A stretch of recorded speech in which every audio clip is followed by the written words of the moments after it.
வெற்றிவேல் முருகனுக்கு அரஹரோஹரா. அசுரகாண்டம் அத்தியாயம் 8. முடிசூட்டு விழா. சூரபத்மனுக்கு சொந்தமான அந்த நகரத்தின் மத்தியில்தான் அவனுடைய பிரம்மாண்டமான மாளிகை கம்பீரமாக நின்று கொண்டிருந்தது.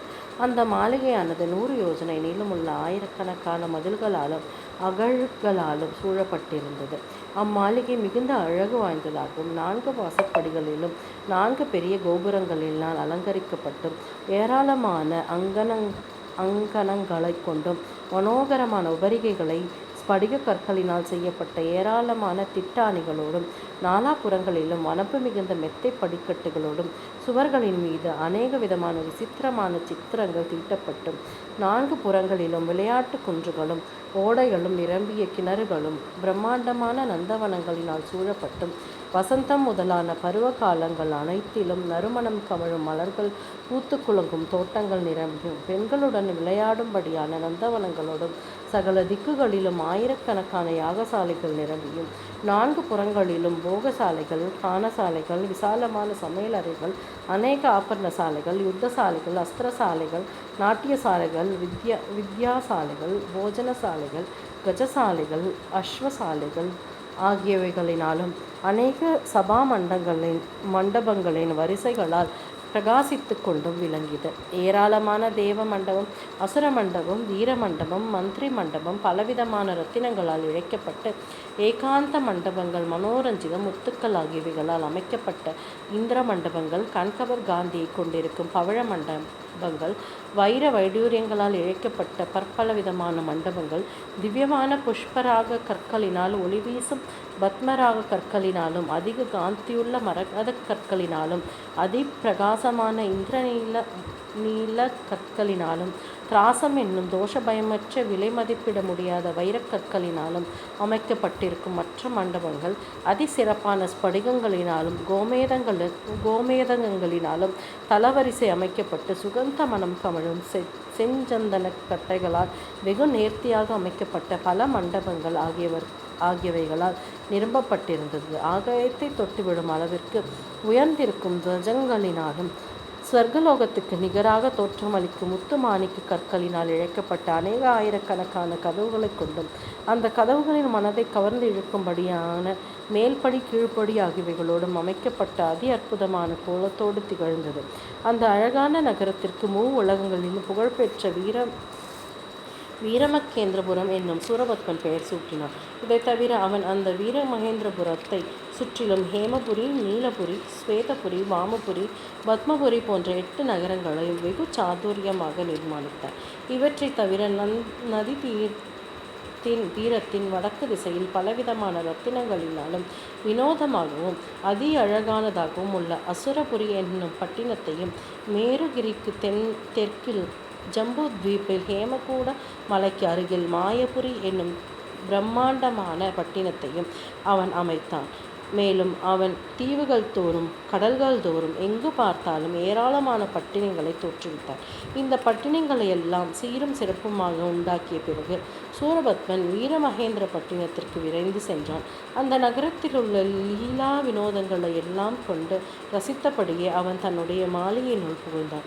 பிரம்மா, விஷ்ணு முதலான தேவர்களும் சகோதரர்களும் புடைசூழ அவன் நவரத்ன சிம்மாசனத்தில் ஏறி அமர்ந்து கொண்டான். உடனே அதிமேதாவியான பிரம்மா திவ்யமான மணிமகுடத்தை எடுத்துக்கொண்டு சகல தேவர்களும் புடைசூழ அவனுக்கு பட்டாபிஷேகம் செய்து வைத்தார். அதை கண்டு களித்த அசுர தலைவர்கள் அனைவரும் அளவு கடந்த மகிழ்ச்சி பெருக்கில் திளைத்தார்கள். முடிசூட்டு விழா முடிந்த கையோடு சூரபத்மன் மகாவிஷ்ணுவை நோக்கி, மாதேவனே, நீங்கள் இப்பொழுது இங்கிருந்து வெளியே போகலாம்.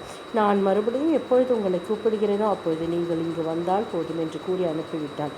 அவ்வாறே திக்பாலகராகிய ஈசானகரையும் மற்றும் 11 கோடி ருத்ரர்களையும் அங்கிருந்து வெளியேற்றிவிட்டு தன்னுடைய தம்பிகளான சிங்கமுகனையும் தாரகனையும் மட்டும் தன்னோடு இருத்தி வைத்துக் கொண்டான். மற்றும் அங்கு குழுமி இருந்த தேவர்களுக்கு ஆளுக்கு ஒரு வேலையை செய்யக்கூடிய கட்டளையிட்டான். வெற்றிலைச்சாறை உமிழும் பாத்திரத்தை தேவேந்திரன் கையிலும் குடிக்கும் நீரை மொண்டு கொண்டு வரும் வேலையை அக்னியமன் ஆகிய இருவரிடத்திலும் தன்னுடைய இனத்தைச் சேர்ந்தவனாகிய நிருருத்திக்கு வைதிக காரியங்களுக்காக உபயோகப்படும் நீர் நிறைந்த கெண்டியையும் விசிறியையும் வர்ணனின் கையிலும், சாமரத்தை வாயுவின் கையிலும், பாக்குப்பையை குபேரனின் கையிலும், குடையை சந்திரன் சூரியன் ஆகியவர்களின் கையிலும் அவன் கொடுத்து தனக்கு குற்றவேல் செய்யும் பணியாட்களாக அவர்களை ஆக்கினான்.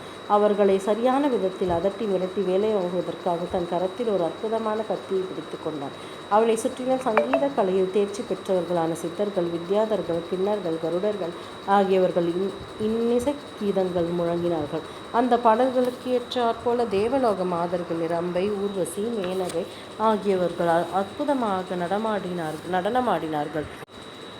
இத்தகைய கோலாகலங்களுக்கு இடையே அதிகம்பீரமாக சிம்மாசனத்தில் வீற்றிருந்த சூரபத்மன் தேவலோக அதிபதியான தேவேந்திரனை நோக்கி, இந்திரனே, என் இனத்தாரினால் கட்டளையிடப்படும் போது மற்ற தேவர்களோடு நீயும் சேர்ந்து கொண்ட விவசாய வேலையை தினசரி கவனித்து வா என்று ஆக்ஞாபித்தான். பிறகு அவன் அக்னி தேவனை நோக்கி, அக்னியை அசுரர்களுக்கு குளிர்ச்சி அளிக்கும் விதமாக இருந்து கொண்டு அவர்களுக்கு வேண்டிய உணவுப் பொருட்களை சமைத்து போடும் வேலையை செய்து கொண்டு நீ இந்த பட்டினத்திலேயே தங்கி இருந்து வா என்று கட்டளையிட்டான்.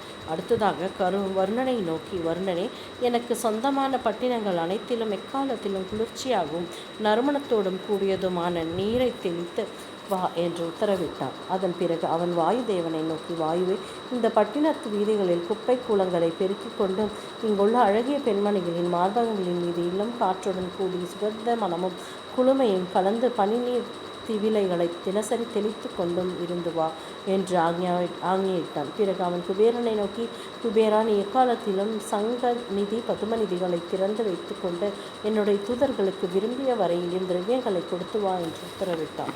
பிறகு அவன் சூரியனை பார்த்து, சூரியனே, நீ எனது கோபுர வாசலில் தங்கியிருந்து குளிர் மழை காலங்களில் எனது மனைவிமார்களின் சரீரத்தை சின்னஞ்சிறு முத்துக்கள் போன்ற வியர்வை திவலைகளில் அலங்கரித்து வெயில் உண்டாகும்படி செய்து வா என்று ஆக்ஞா பிறப்பித்தான். பிறகு அவன் சந்திரனை நோக்கி, சந்திரனே, நீ உன்னுடைய குளுமையான கிரணங்களால் அழகிய மாதர்களின் உள்ளங்களை எல்லாம் நெகிழச் செய்து அவர்களை என்னுடைய காமபசிக்கு இரையாக்கும்படியான விதத்தில் எனக்கு தூதனாக இருந்து வா என்று கட்டளையிட்டான். பிறகு அவன் நான்முக கடவுளான பிரம்மாவை நோக்கி, நான்முக பிரம்மாவை, நீ உன்னுடைய குமாரர்களான 10 பிரஜாபதிகளோடும் இங்கே தங்கியிருந்து தினசரி கையில் பஞ்சாங்கத்தை பிரித்து வைத்து கொண்டு தினசரி கால பலன்களை படித்து சொல்ல வேண்டும் என்று கட்டளையிட்டார்.